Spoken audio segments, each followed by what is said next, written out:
When destroying a building in order to build a new one, there are two ways to do it. You could either explode the building or implode it. In character traits, it's the same thing. In both cases, everything is destroyed. You could either get angry, which is an explosion, or you can become depressed, which is an implosion.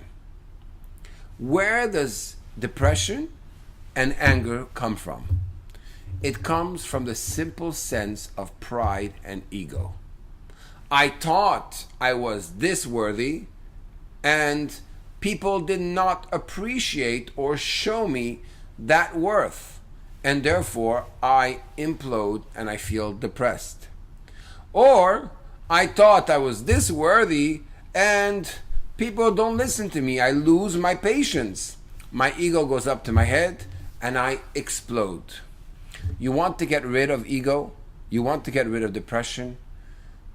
Believe that you are who you are and God is above you. And at that moment, you'll understand that it's not important on how you feel. What's really, really important is what are you doing? What is your contribution?